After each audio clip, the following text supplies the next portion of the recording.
Please welcome to the stage the Atlantic's Alice McCown.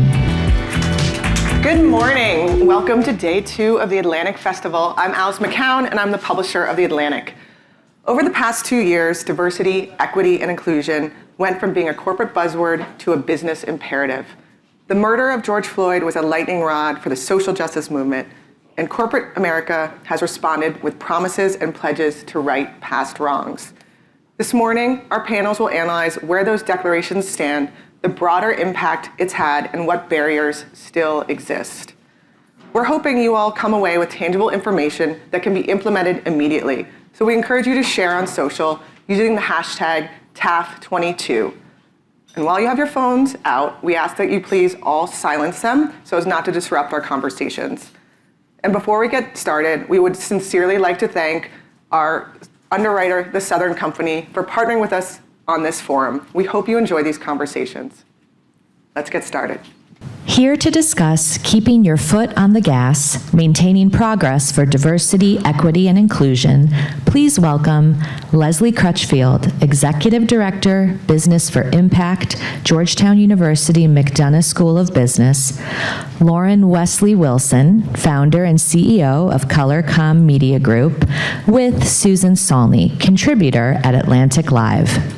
I want to ask you, what grade would you give corporate America after the pledges made in 2020, and why? Lauren, do you want to kick us off? Sure, I'll begin. I run a company called ColorComm. We have 4 initiatives. One of the initiatives is focusing on advancing women of color in the communications, marketing, advertising industry. And so we have a membership-based community, and we work with a number of brands on their D&I initiatives, advancing working with multicultural communities, and really making sure to advance women of color to the C-suite. So we were really, really busy in 2020 as a company.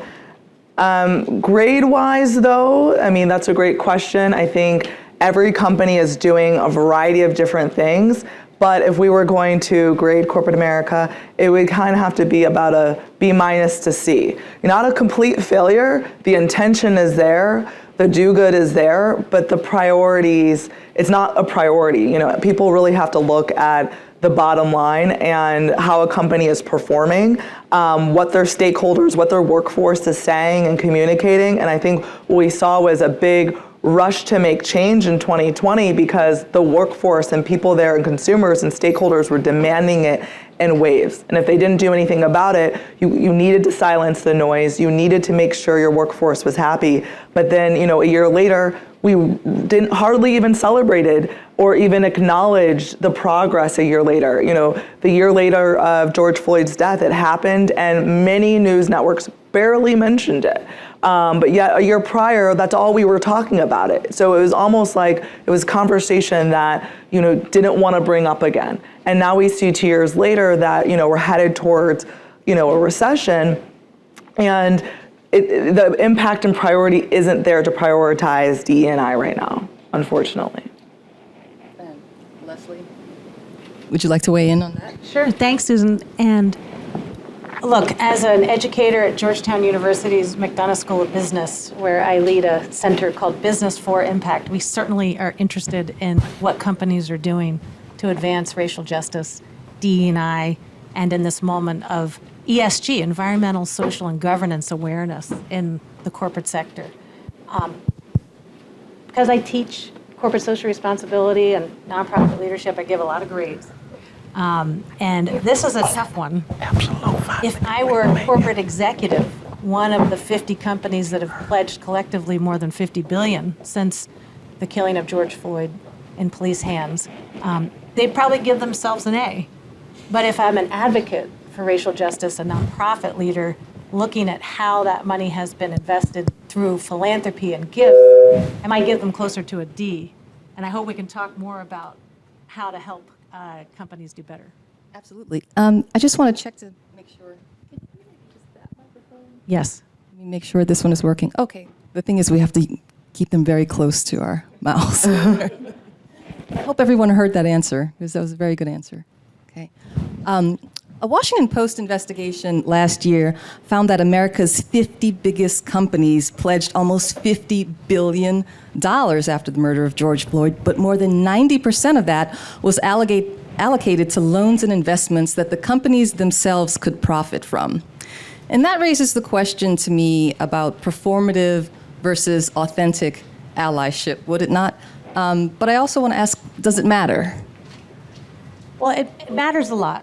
And you're talking about the percentage of funding that companies committed, and it's a significant figure. Companies by 2021 had committed $50 billion to advance racial equity and combat systemic racism. Of that $50 billion, the Washington Post report again talked about 90% of that going to investments that could benefit the company's bottom line, as well as potentially bring more capital into Black communities and make more accessible financial inclusion objectives. So you can kind of take a look at the corporate efforts in two lenses. One is, how much philanthropy are they giving to communities and to nonprofit groups? And how are they using their services, their products to advance objectives? So if you look at that broader lens, there's actually kind of three key things as you're watching companies. What are they doing with their workforce? How are they hiring, promoting, and championing diverse, underrepresented minorities, even women and others in their workforces? You can also look at their supply chains. How are companies procuring the inputs for the products and services that they sell?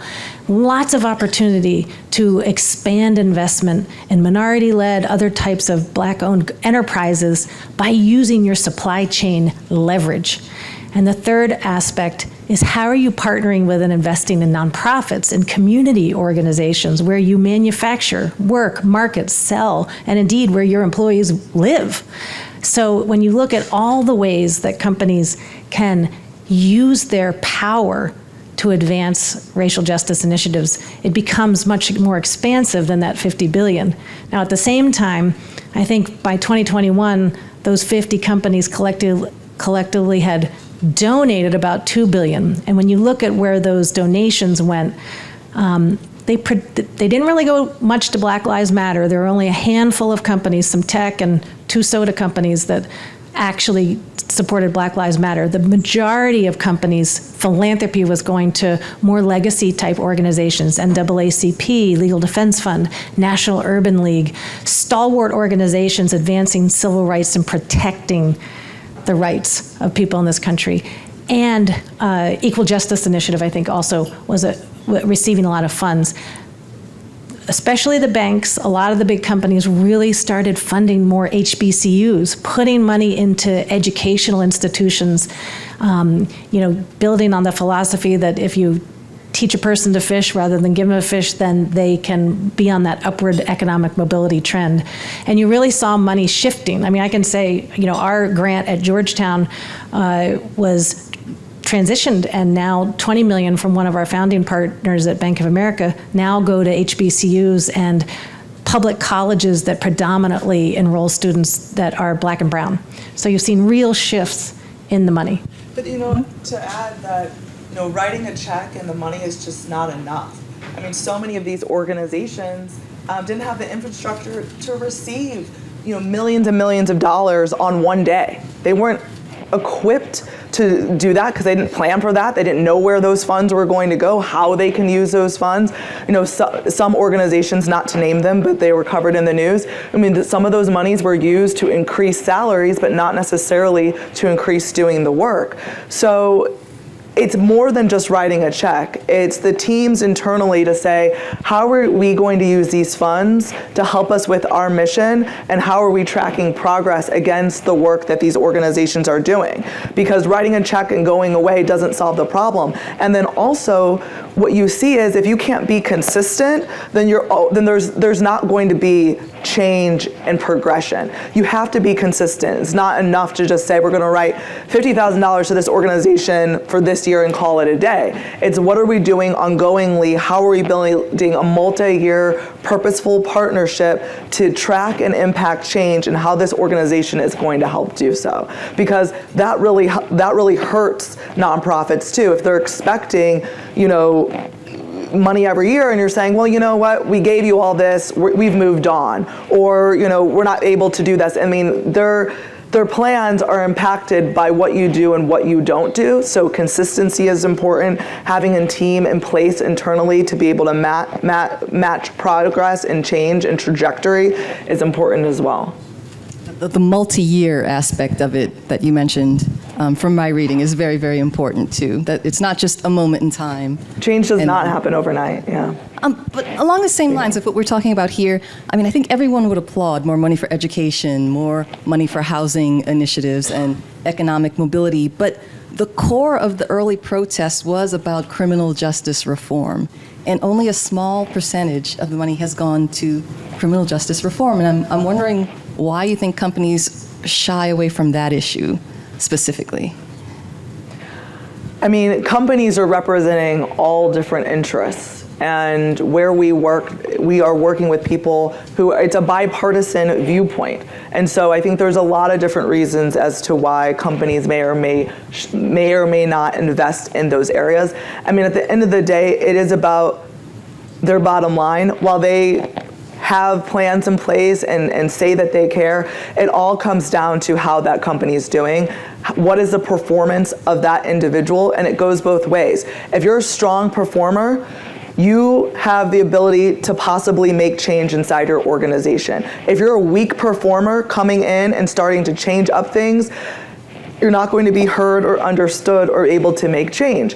On the flip side, if you are a strong performer and you are participating in microaggressions and you are racially insensitive or you are engaging in sexual harassment, but you are a strong performer and you are bringing millions of dollars into the company, you being forced out is really going to be rare, and there's going to take a lot to have you leave that company. And even though there might be this shield to say, okay, we're going to do an investigation, we'll look into it, and you might feel good for the moment thinking that there's action going to be taken place, but in actuality, it's very rare that you see people who are strong performers, who are bringing millions of dollars into a company, who might say a microaggression or a racial slur or two, being asked to leave. So it all comes down to how are you performing at the end of the day.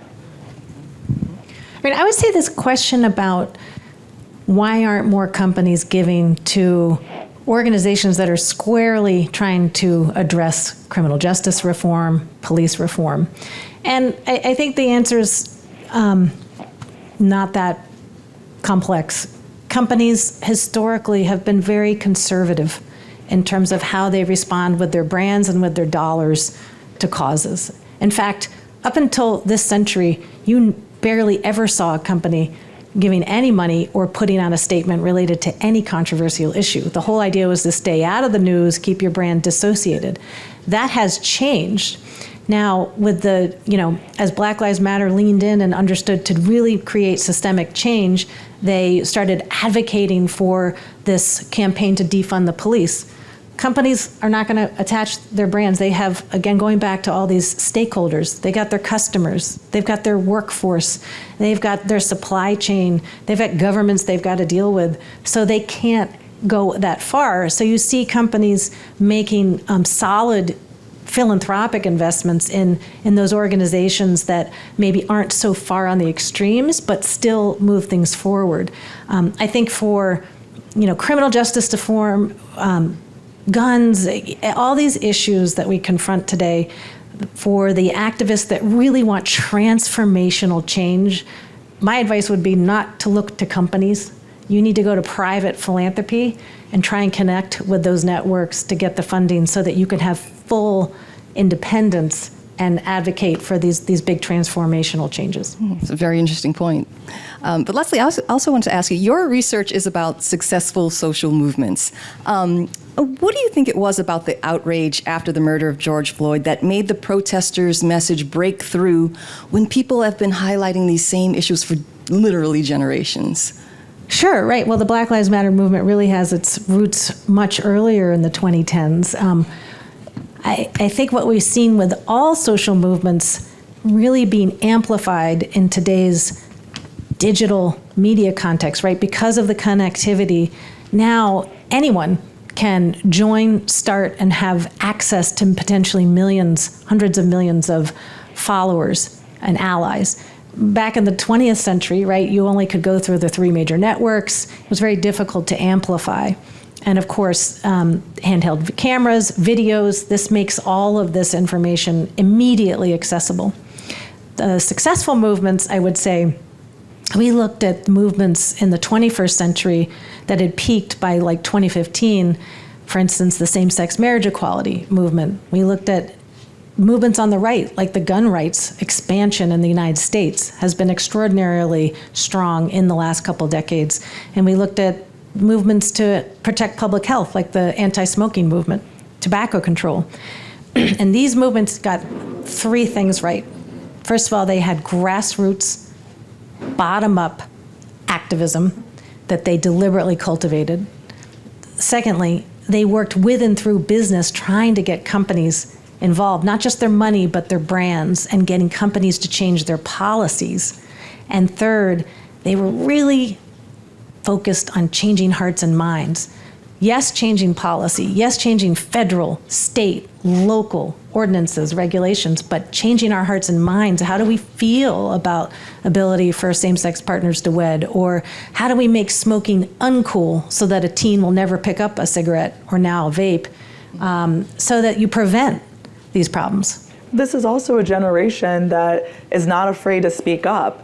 And, they're not afraid to risk losing their job, to risk losing their friends, to be very, very vocal. I mean, I think that, pre-Gen Z and millennials, there was a generation of people that exercise a little bit more decorum. We're really, really afraid to rock the boat on any of these issues. And now we see people coming out and saying, look, I have nothing to lose. If my job fires me, or if I'm at this protest, or if I'm speaking up, oh, well, I'll find another job. But it was just a very different environment and climate years ago. And even in the work that we do, we've been around for 11 years.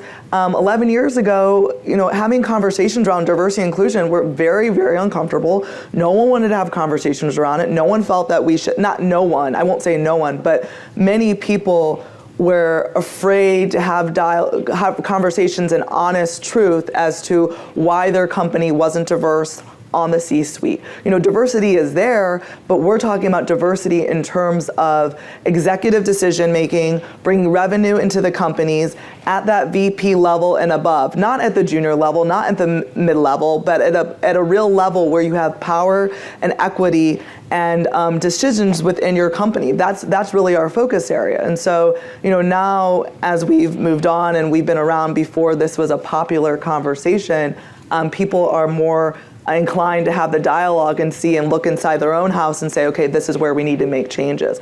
But at the end of the day, it's not that hard. If companies want to make sure that their executive leadership have people of color represented, all they have to do is appoint them. I mean, there are people with credentials, with development, with training, and a lot of this is excuses and stall tactics to make sure that we're giving you enough to be happy right now, but we're not giving you the opportunity to be in leadership and to see that reflected across the board. So that's really what it comes down to. It's not we need more employee resource groups and we need more panels and we need more training.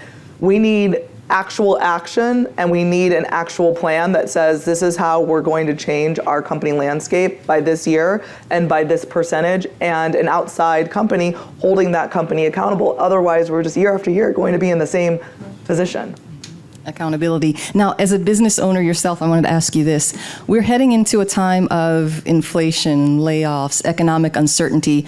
How can the movement maintain the same intensity and pressure, keeping its foot on the gas, so to speak, as we head into these sorts of economic times? It's going to be really challenging, to be honest, because this isn't going to be a priority, but even more so, the climate that we're in, and as we see is, we always say it's an employee market right now, and people are constantly in and out of jobs.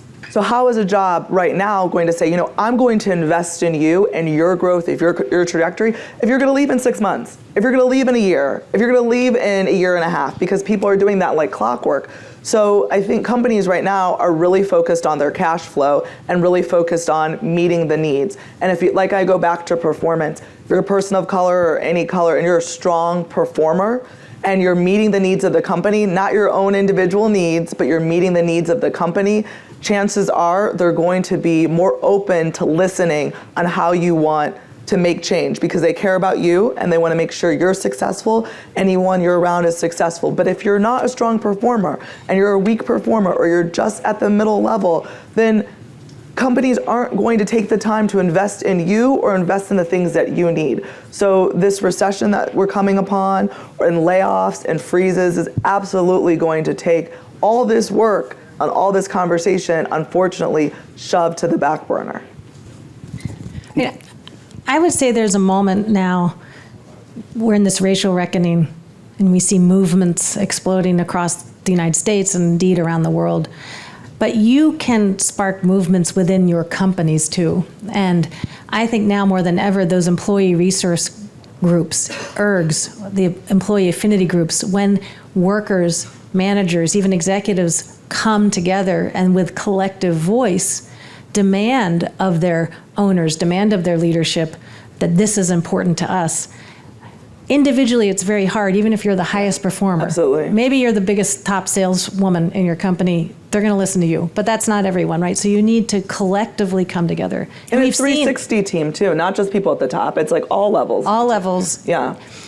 When we did our research on some of the successful factors that led to same-sex marriage equality in the United States, going back to the 70s, you had employee resource groups working out in California in the big industries, tech, finance, entertainment, saying we want our partners to be recognized on our healthcare benefit packages and retirement, just like different sex partners.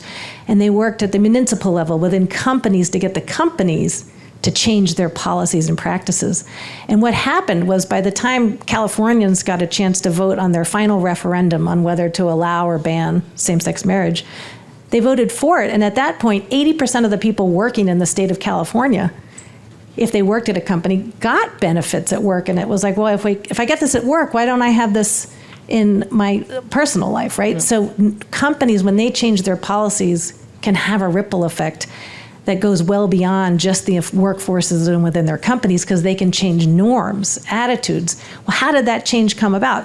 The heads of these companies didn't all of a sudden wake up one day and say, okay, we're going to recognize these formerly excluded members of our population. The employees came together and collectively demanded it. And that's the moment that we're in. And that's what you, consumers or workers, have, is collective power. And when companies do it right, they're setting an example for other people in their industry, because it's so competitive. They want to do what they see that their competitors are doing. They want to be successful in that area, because it all goes down to the bottom line is making sure your employees are happy so that they can honestly produce a better work product. That's really what it comes down to, because I always say it's so fascinating that we can come together and work together in the first place, because we come from different backgrounds, different upbringing, different schools, some first-generation college students, some Ivy League students, some grew up with two-parent family homes, some grew up with one parent.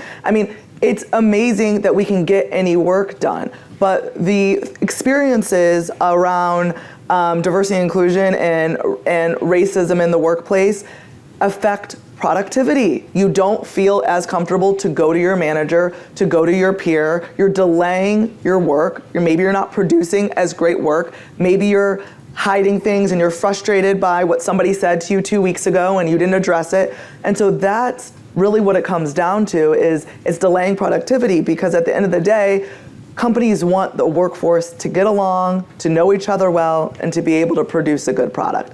And if you can't do that because all these things are getting in the way, then we need to address all these things through employee resource groups, unconscious bias training, whatever the case may be, we have to address it so that we can all come together and work more efficiently. And that's really what it comes down to. I want to come back to something Leslie mentioned earlier, and it spoke to the limit, say, of what profit-driven corporations can do in terms of big transformational change.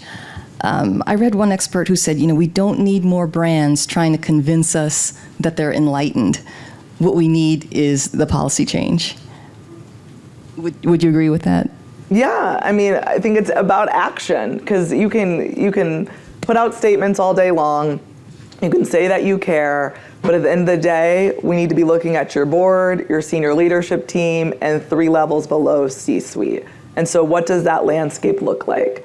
And what is the trajectory of a person of color who's coming in? Are they in their position for a year? Are they getting promoted? Are they positioned for 5 years? Where's the movement?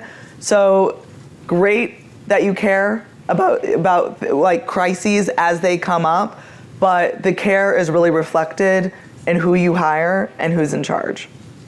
One thing I just learned talking to you in the green room is that historically there haven't been what we would call watchdogs or clearinghouses keeping tabs on what company is doing what, and maybe a journalist would do an investigation every once in a while. But I'm wondering, with something that is so lacking in transparency, how do we measure success as an average person? And where's accountability? What does accountability look like? Well, there are a few resources that have come online since 2020. Just Capital, which is a consortium of conscious companies, puts out a racial equity tracker. They're really trying to understand the transparency and what's happening with hiring, to Lauren's points, within companies. Are you promoting, championing, and make an advancement on representation at all levels of the company? So that's a good resource. And then another initiative by Color of Change, they have their hashtag Beyond the Statement. So they're looking at every company that put out one of those corporate purpose statements saying they're for Black lives and they're for racial equity, and then trying to track, okay, what's Airbnb doing? What's PayPal doing? They made a $500 million commitment to advancing racial justice through investments. Where are they at on that? So those are good resources to see what's happening on the objective front. And in order to hold any company accountable, you have to have the information. And so oftentimes, if companies do want to be held accountable, they'll pay for firms to do that. And if they don't, they will hide their information and they won't be as transparent. But it all comes down to information, because you can't do with what you see online. You really have to know what's happening on the inside. And journalists oftentimes crack stories. I mean, they do the work, they talk to employees, they know what's happening on the inside. But that accountability piece is going to happen because a company wants that. I'd be happy to talk about this for a few more hours, but this is going to have to be the last question. If the past holds countless lessons for us, how can equity continue to be prioritized in a way that we look back at this moment in history and say, that was successful? The movement was successful. Develop a plan. Where are you going to be in 3 years, in 5 years? Put a strategic plan together. It's not okay to just say we addressed it in 2020 and we've moved on. What are the things that you want to make change inside your company? How do you help the external movement and effort? But that's the most important piece, is having a plan and possibly even hiring a team to enforce that plan. Because when you work in these companies, you get so busy, everything that has not to do with your company gets pushed to the back burner. And so oftentimes a conversation, an uncomfortable conversation and dialogue and change gets pushed to the hour of your free time. But it's beyond that. We can't just do 30 minutes here, 30 minutes there. You really have to have a plan in place to be able to make change and understand that change isn't happening overnight, but it's happening over years to see a better outcome. Well, I couldn't agree more, Lauren. Change does not happen by chance, right? Change is deliberate. Change is resourced, led from the top down and the bottom up. So depending on where you are in your organization's hierarchy, or whether you're at the very top or you're on the board, or even as an investor, we as customers, we as consumers, we as investors through our 401ks have choices of where we want to put our dollars or don't. So make your dollars work for you, make your workplaces work for you, and be deliberate. And we have to leave it there. Lauren and Leslie, thank you so much for your time and your insight. We really appreciate it. Now for a conversation produced by our underwriter, Southern Company, on building an inclusive economy through supply chain. Please welcome Johnny Howes, Senior Vice President of Supply Chain Management, Southern Company, and Jim Connell, Executive Vice President and Chief Customer Officer, Centuri Group. Good morning. So Jim and I are going to spend some time over the next few moments talking about this notion of economic inclusivity, economic inclusion, that type of thing. Let me tell you a little bit about Southern Company first before we do that. Southern Company, we're an investor-owned utility delivering electric and natural gas service to over 9 million customers in the Southeast, and I would even tell you up around Chicago with our largest gas subsidiary, Nicor Gas, which is where I met you at, Jim, doing work there.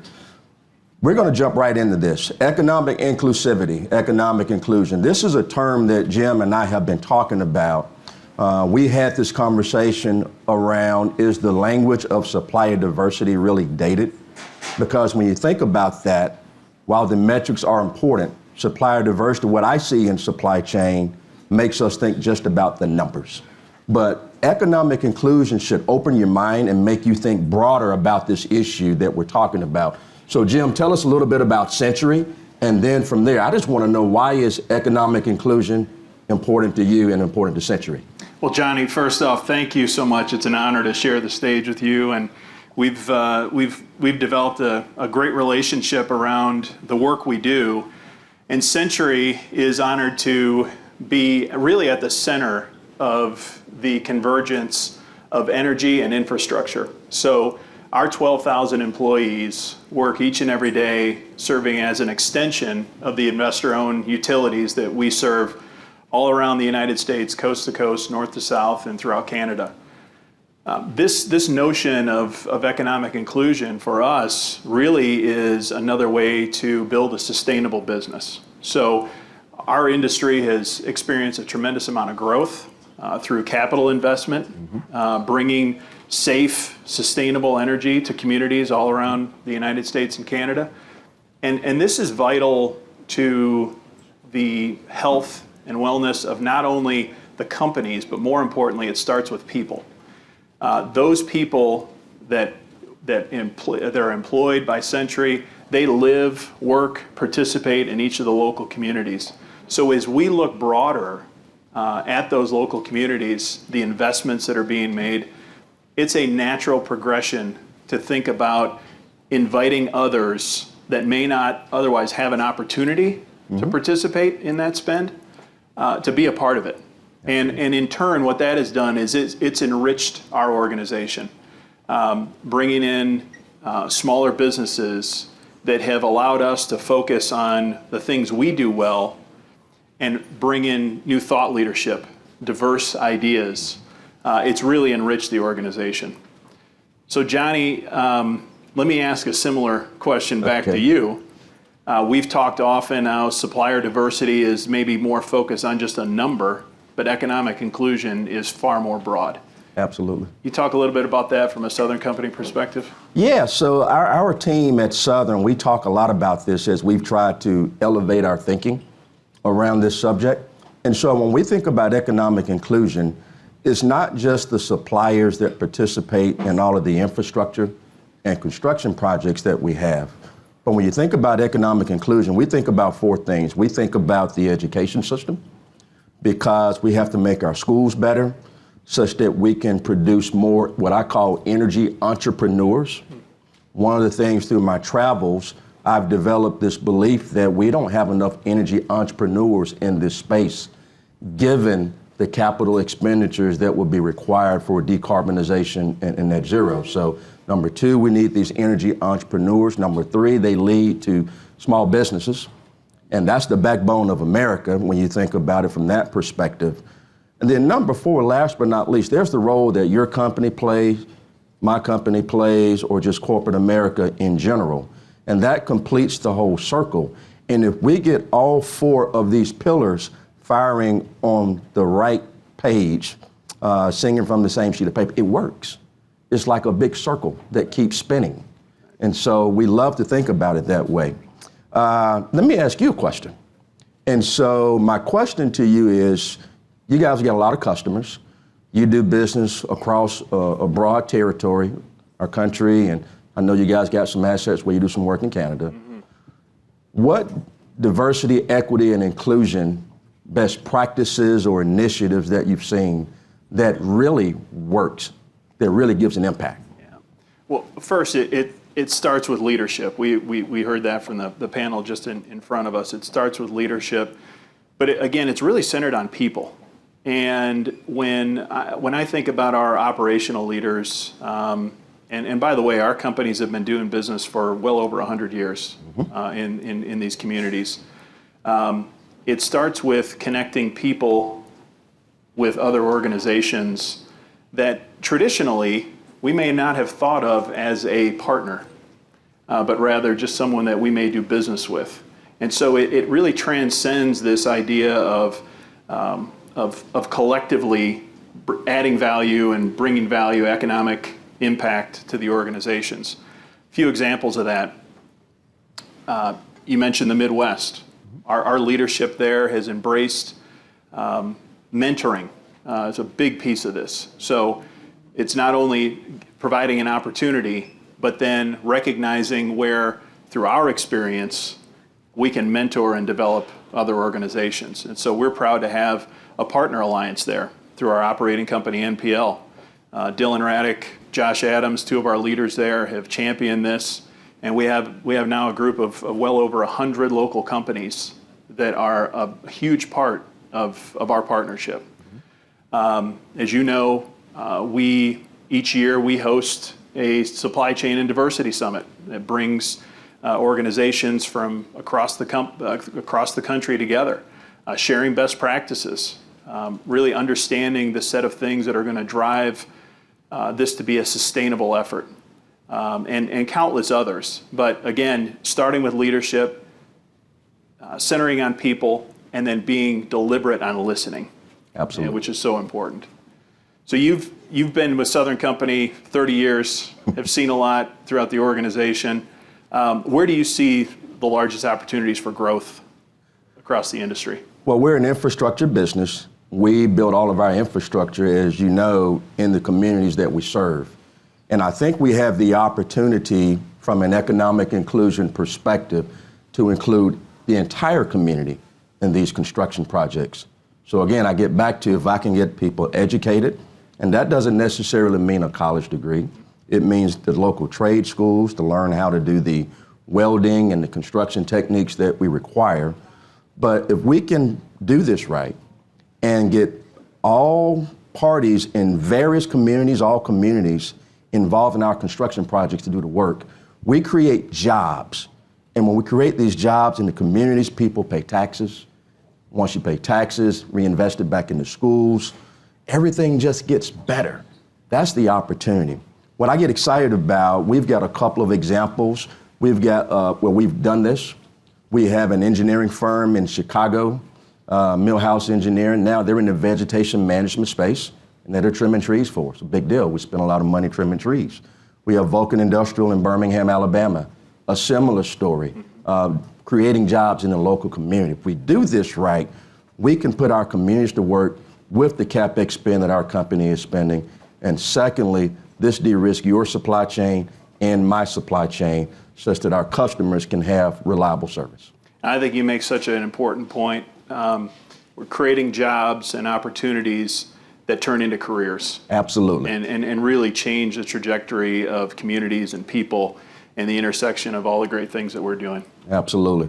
Well, Jim, I think we're out of time. Let me say thank you, my friend. I really appreciate you coming to D.C. today to spend some time with us, and thank you to the Atlantic Festival. Thank you guys so much. And And now to explore untapped talent, the growing neurodiverse workforce, please welcome Stephen DeStefani, Wells Fargo Technology Business Services Executive and leader of the Neurodiversity Program. Maureen Dunne, President and CEO, Autism Community Ventures, with John Donovan, contributor at AtlanticLIVE. Hi everybody. I think we totally messed up the staging there, so that was on me, I'm sorry. So the conversation that we're having, and we're going to be talking about what we mean by neurodiverse for people who don't know, it reflects the fact that in the conversations that are had about DEI and companies and workforces, human resources departments adapting for DEI purposes, that very often the neurodiverse are left out of that conversation.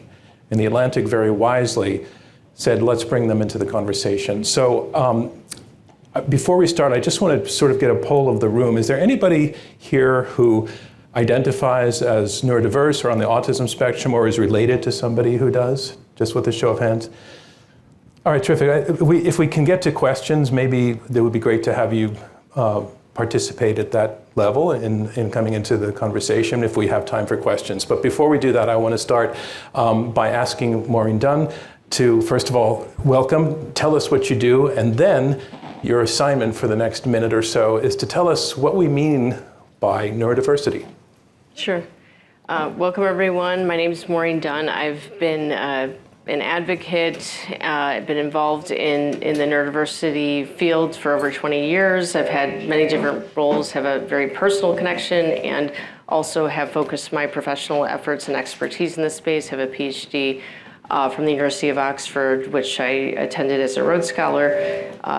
So in terms of background, I'm a cognitive scientist.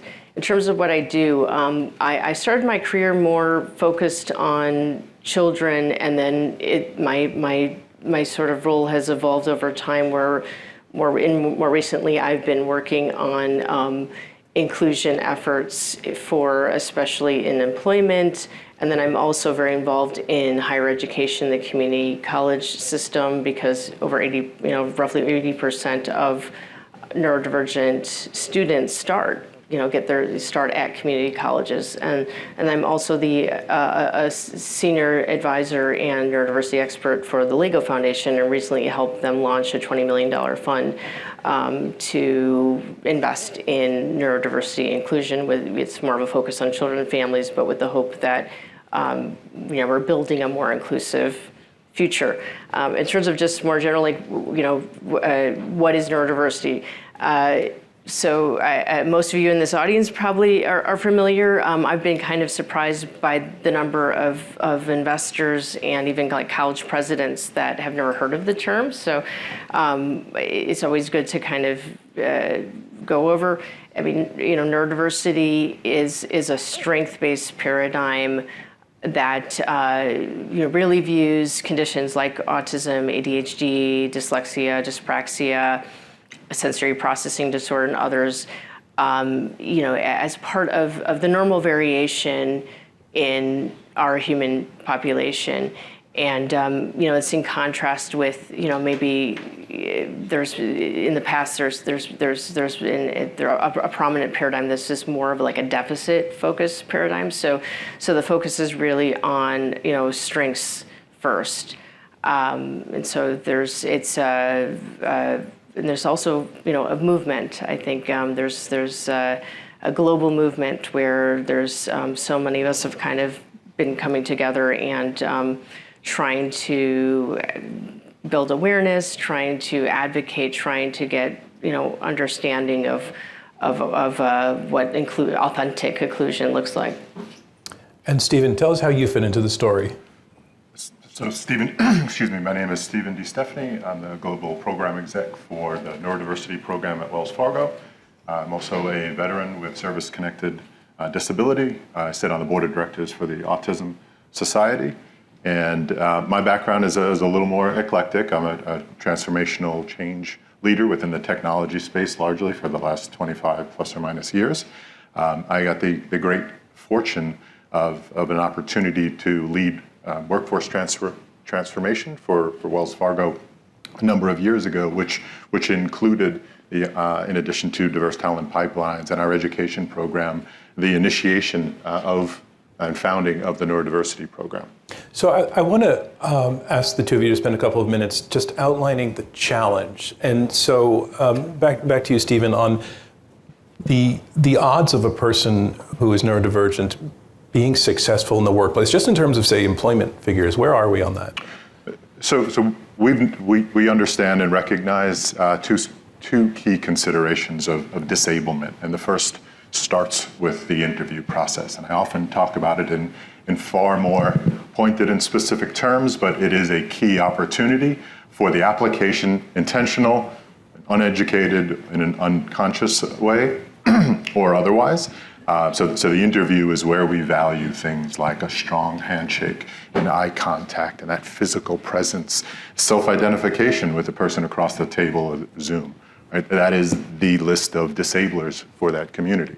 The second comes in terms of inclusion and acceptance, where again, I'll go back to my reference to unconscious bias. I talk about it in terms of uneducated bias, right? The unconscious nature of it gives us an out. So it's uneducated bias. So we have misinterpretation of behaviors, right? So an individual being a manager or a coworker may recognize or observe lack of eye contact or fidgeting or of physical aversion and interprets those behaviors as disinterest or just some other negative term, when in fact it's a coping mechanism that is a key indicator of a particularly stressful or anxious situation. And it sounds, Maureen, that what companies need to, one very basic thing they would need to do if they want to help, be part of the solution to this problem is to recognize that the job interview itself is a thing where it's a landmine for certain people on the spectrum. That if what you and I are doing right now is looking each other in the eye, we're very comfortable with that. It's how we know that we're connecting with each other. If somebody has difficulty doing that in a job interview and is looking off or looking down, as Stephen said, that can unconsciously send a signal to the interviewer that there's something wrong with this person and they're not listening, they don't care, they're dissing me. So talk a little bit more about that sort of like very, very elemental challenge that unless you know about it, could really, right. Yeah. Well, and I'm a cognitive scientist by training, and so one of the things that, if we go into like a deeper level of what I think is a problem or challenge is just our brains are wired for shortcuts and these cognitive shortcuts and biases, and we tend to want to categorize people very, very quickly. And I think one of the challenges is that there's assumptions that get made quickly based on things that have nothing to do with the job that someone is interviewing for, and there's all this hidden talent. So neurodiversity, whether you're autistic, whether you're ADHD, dyslexia, and there's dyspraxia, and there's a lot of individuals that identify with, are kind of, there's overlapping conditions or what I would call neurodiversity, not otherwise specified. So not everyone fits perfectly into a box, but I think the core thing I'd like to get across is that I think what employers are really missing out on is that there's these amazing talents, extraordinary talents, but they're not going to come across in a verbal interview. Like, so there's this amazing creativity, innovation, very lateral thinking, systems thinking, things that aren't just going to translate in this sort of like social linear process. And those talents are also a result of the neurodivergence. Absolutely. Yeah. And employers should be actively looking for that, because one, it's a hedge against groupthink, and we're entering, I believe, an economic era. The employment landscaping is changing so fast, and I think we're entering an era where those skill sets are going to be more valuable than ever. And it's worth, being more flexible and changing how we're doing things in terms of interviewing to properly assess talent.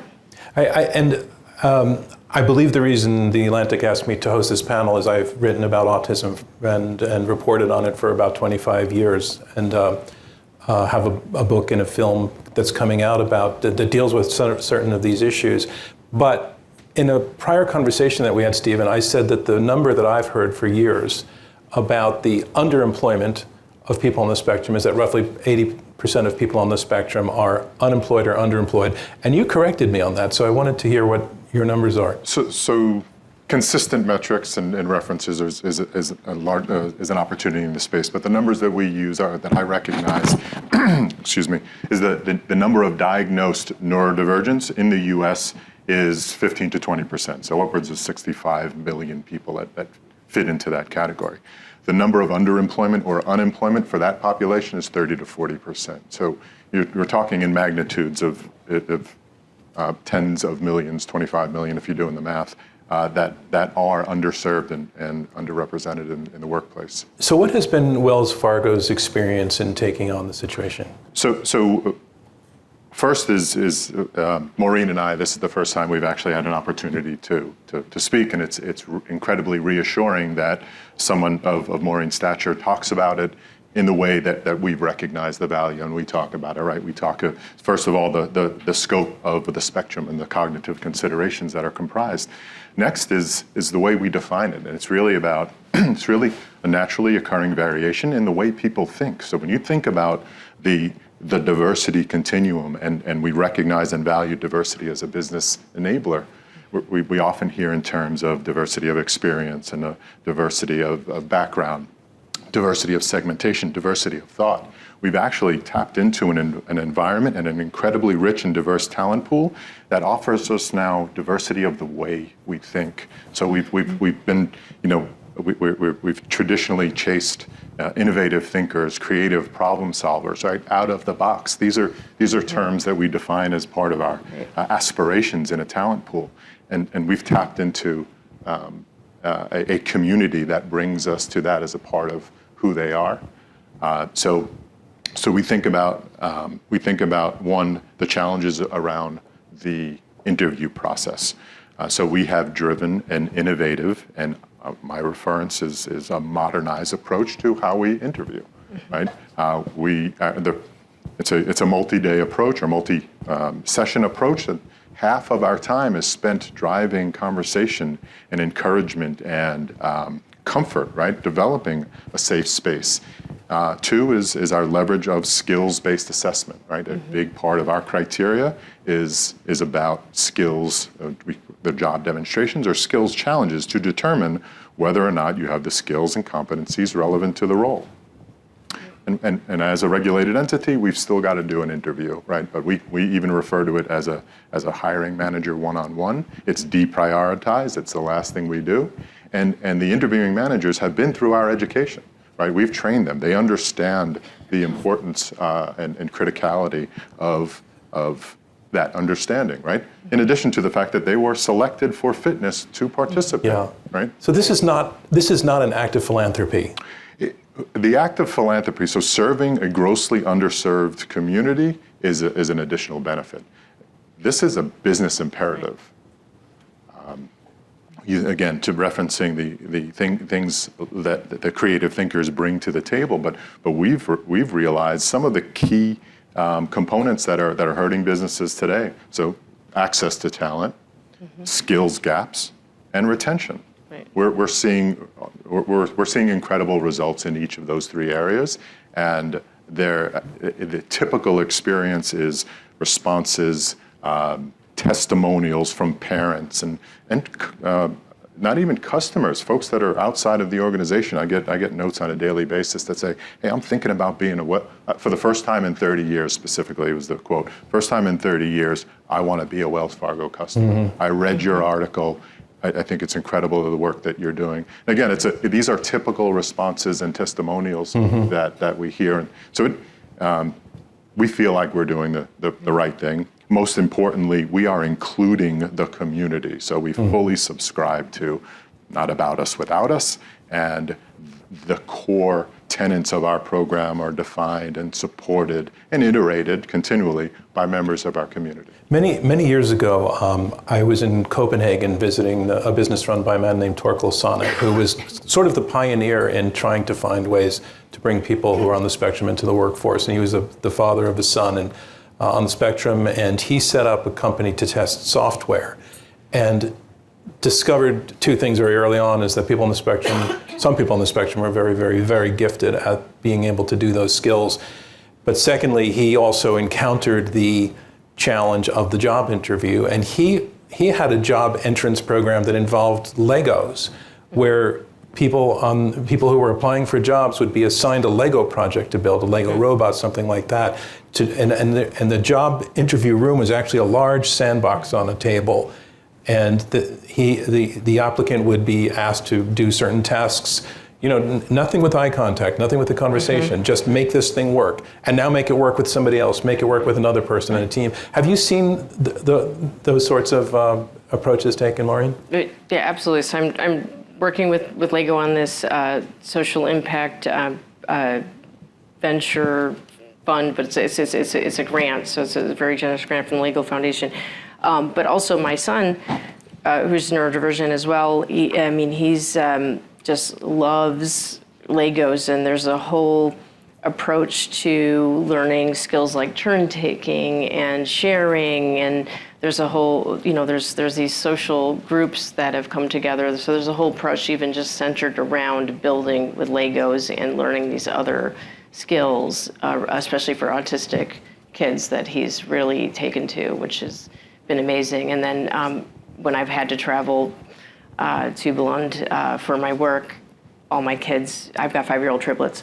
It's like that area of the world is like a dream come true for 5-year-old triplets, right? You go Lego house, you can, there's just no limit to what you can imagine. So yeah, I think just Lego as a brand, is really committed now to neurodiversity inclusion, and there's so many people around the world, including adults, that are so fond of Legos, that are still,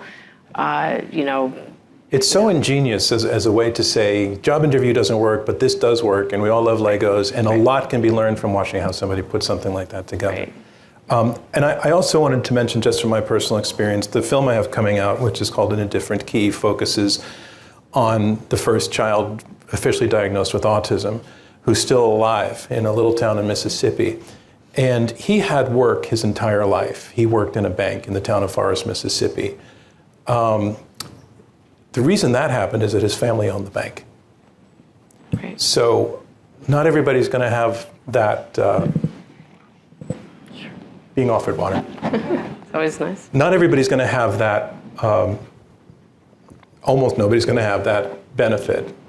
What they need are places like Wells Fargo to step up and say, we're going to hire you. But the point I wanted to make is that his name is Donald Triplett. And for Donald, having 55, 60 years working in a bank gave him a whole community in itself. Everybody who came into the bank got to know him, and it enriched his life. And the people who worked at the bank, their families, the children of the customers who came into the bank, gave him a whole kind of social connection that he otherwise might not have had. And I wanted you both to talk about that the benefit for the person on the spectrum is not just the paycheck.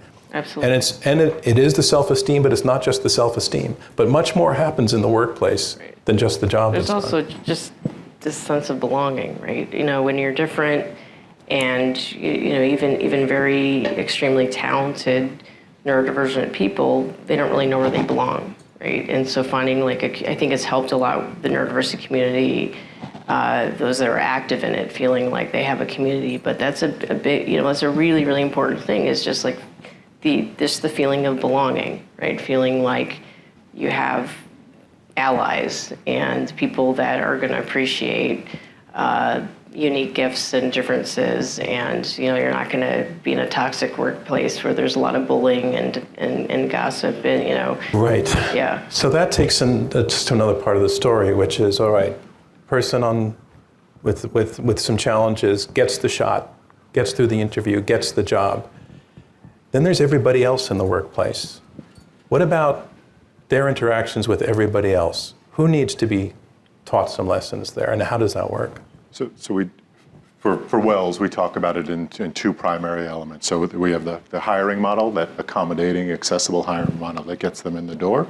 And then it's the education and support structure that we build to ensure that these individuals feel accepted and included. And it starts with education, cultural education and cultural understanding, which also has helped us inspire a number of individuals that are with the firm to self-identify as being neurodivergent. We built a You don't push them to. Absolutely. So it is, we inform them on how to, but I personally don't encourage, right? That is so self-ID and self-disclosure are while they're two different things, they represent a level of safety and acceptance in their own kind of raising their hand or identifying themselves as a component. So in addition to literally within the technology space, a doubling of folks that are self-ID'd within the community, we have, I mentioned incredible retention statistics. I can't say exactly what they are, but they are exceptional. We build that acceptance, we build the culture around these individuals to ensure that they are more easily incorporated and integrated. So it starts with things like our buddy programs, right? So every new hire into the program gets somebody that is within their market or within their area that is essentially a work friend. It's more than that, but for purpose of quick conversation, that's how we define that. Next is our career coaches. So individuals that work internal volunteers, which is incredibly important to the sustainability and the self-sufficiency of the model. So internal certified coaches that guide those individuals through career decisions. So they work both with those individuals and those individuals' managers.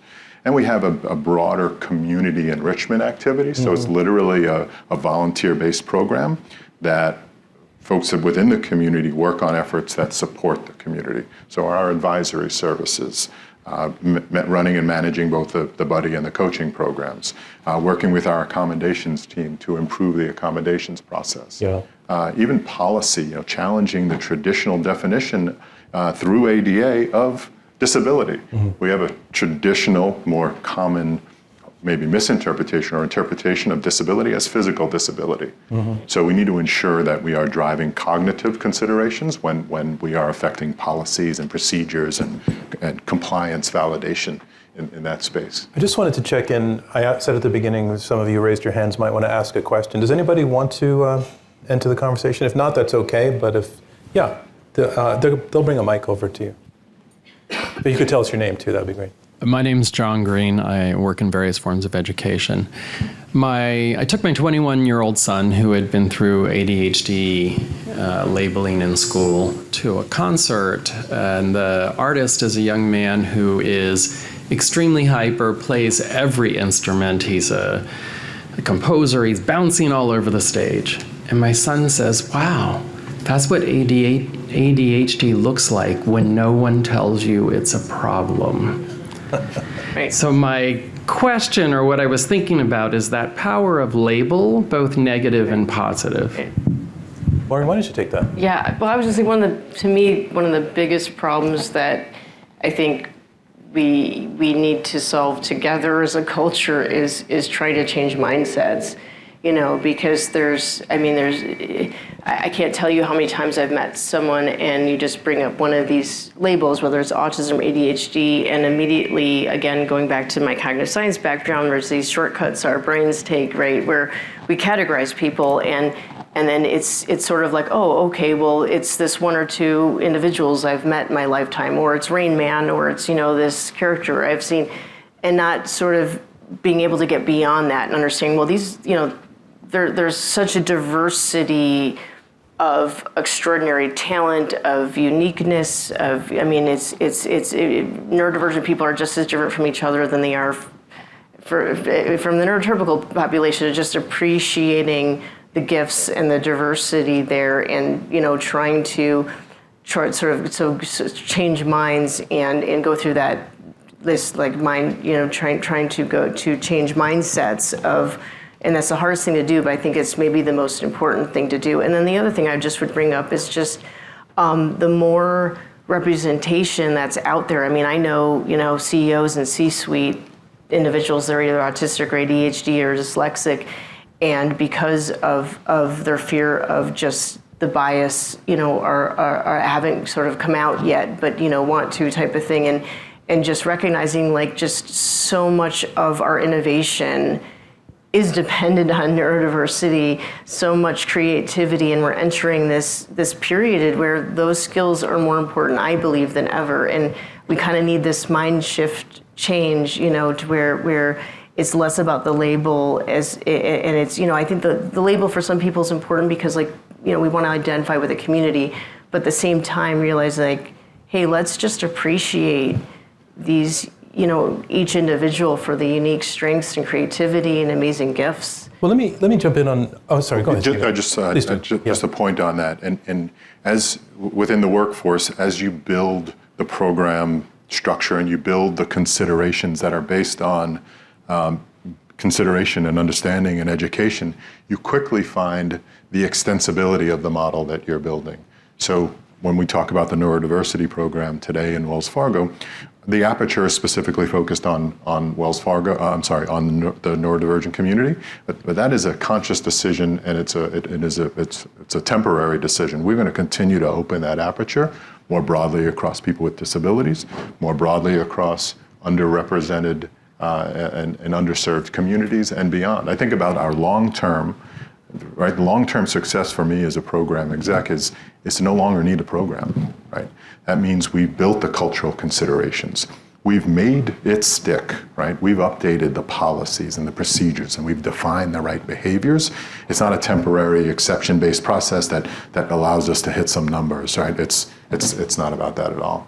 Maureen, there's one concern. I just want to ask one question that's important to me because another thing that gets left out of the conversation is not just neurodivergent people, but people who have really, really severe challenges. I have a brother-in-law with autism who requires 24-hour care. The corporations of America are not interested in, they're not recruiting, they're not working with people like that. And something like 30 to 40% of people on the spectrum fall into that category. What are their opportunities, or where do we go with that? Right. And I've thought a lot about that. Before my husband and I had triplets, we were foster parents for children, autistic children in the foster system that would have essentially been institutionalized if we didn't take them into our home, because they needed to be in what we would call homes, therapeutic homes, individuals that have expertise in the space. And I guess I always kind of believe in a strength-based perspective, and I'm not going to in any way marginalize or undermine the challenges, because I've lived that experience too. The last foster child we had, he was, I believe, he was more difficult in terms of his support needs than our triplets. But at the same time, he also had these unique gifts that were not being measured accurately. Like I saw his, how they were measuring him at school, and then I saw what he was able to do at home with me, and he had so much more skill and talent than what was being measured. And so, it's a complicated question, but I would say that, there's always, you just have to keep supporting the strengths and trying to encourage those the special interests and the passions and the talent. And I have seen a lot of success stories where, maybe a family business or something was developed, self-employment around, maybe that individual wouldn't be able to do it alone necessarily, but I've seen success stories, and it's one of the things I'm working on, separately from my other projects, of just these grants for entrepreneurship. I think it could be a viable option in terms of employment for meaningful employment, where there's a specialized skill set, and then either family or there's other support networks that come to make that. I'm only breaking in because we've hit time, but I really appreciate your taking on that question. There's still a lot to be done for a large part of the population that nobody's talking about, so I'm glad that we did talk about it. I'm sorry we didn't get to your question, but we can chat with you afterwards. Thank you very much, everybody.